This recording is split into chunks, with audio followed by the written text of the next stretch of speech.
That's the sound of someone who knows it's gone. This season is lost. Lorenzo, I don't know how we are already heading into week 12. I feel like time flies and the clock is ticking for some of these teams to figure it out if they haven't already. So I want to start off with some obviously sights and sounds with you. We're going to recap some of the biggest things that have happened this week. I know we're usually kind of negative on here. We are. Yeah. So Yeah. let's stick with some mostly positive vibes here. Nice. So Amari Cooper, we're going to start off with him. He was very happy after the Bills beat the Chiefs. They're finally the first team who shook things up, gave the Chiefs their first loss of the season. So let's listen to him. It's the first time in a long time that I've actually felt joy, from winning this game, from, just the way we played, from having so many guys on the team who, are playmakers, and they come up and they show up when their number is called. Collectively as a group, it's just amazing. A lot of the guys here, it's just kind of a different place to Buffalo compared to some of the other places I've been to. So a lot of the guys, it's a tight-knit group, I would say. A lot of the guys go out together. They hang around each other 24/7, and it truly shows up on the field. It truly does. I love this for him. That's so nice. I know. It warms the heart. It really Such does. a statement win from the Bills. And also, not only did this team put an end to Kansas City's undefeated season, but they also broke a 15-game win streak for them. And what was even crazier to see is that they did this without some of their star players, without their tight end one, Dalton Kincaid, rookie wideout Keon Coleman, and also their starting right tackle Spencer Brown, which means that Buffalo, when they get these guys back and healthy, if and when they see the Chiefs again, they're going to be even better. It's going to be so exciting to see. Yeah, I love what Amari Cooper said, and I'm the one that I want positive vibes, but he clearly hasn't been in Buffalo in January.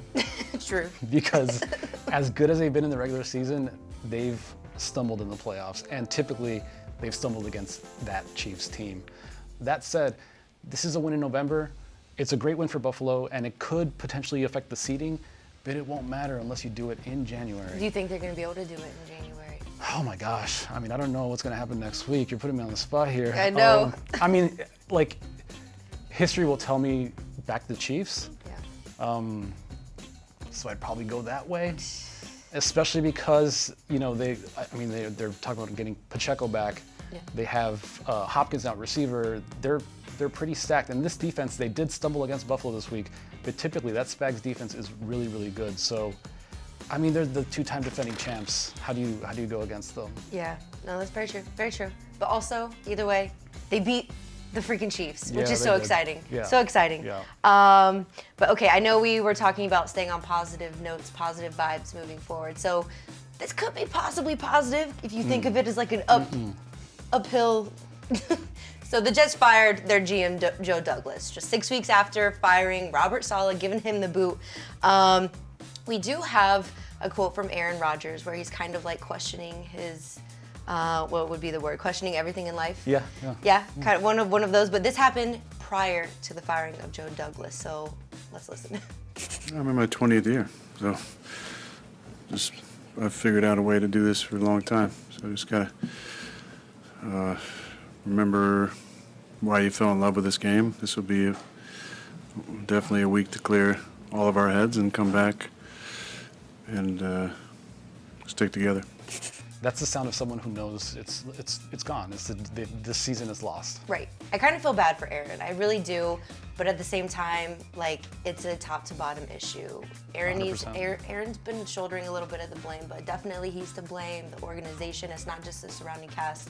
So when it comes to Aaron, do you think that even hearing that soundbite, he's out, he's ready to leave? Do you think he's going to go to another team? Do you think the Jets are going to let him walk? Do you think he's done with football? I think the Jets and this new GM, they're probably praying that he'll just retire because he's under contract for one more season after this year. And if they try to get rid of him, there's around $49 million in dead cap space, which for your salary cap, especially new GM, that's not what you want. Yeah.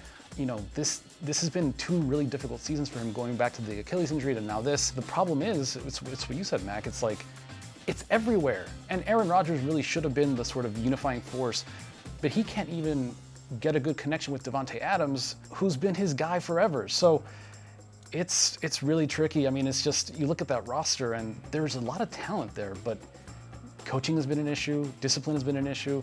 I think Aaron Rodgers was given a little too much sway and influence in the organization. That's been an issue. The problem is that it seems like this is going to take years because whatever happens with Aaron Rodgers, he might be back for one season, but that's it. Either way, you need another quarterback. So where do you go from here? I think if you think about the Jets, they're turning a new page. They're starting something new. It doesn't look too good right now, but I feel like that was a good move.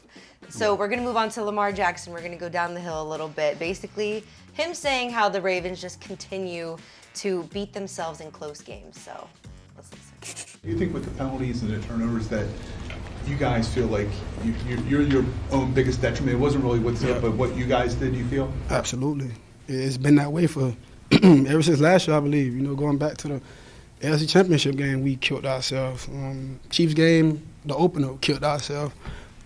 Raiders, we killed ourselves. And today, same thing. It's just like we can't be beating ourselves in these type of games. We got to find a way to fix that. He's absolutely right. I mean, there's nothing that he said. I no notes. The problem is that there have also been games where they've had big leads and they've let those slip away. And this is kind of like, he was talking about a couple of years. I mean, we're talking like kind of like half decade plus now, where the Ravens, they're always really competitive. They're always really good, but it's just like attention to details and small things and like he said, the penalties just killing drives. I want to ask you about Todd Monken. Yeah. Do you think it's time to talk about possibly getting rid of the guy? Oh man. Especially when you're talking about Derrick Henry. And they did all of this to get this guy. He only had 13 touches. He wasn't even there on the field for the 2-point conversion at the very end of the game. I just don't understand why he's not playing in a huge rivalry game.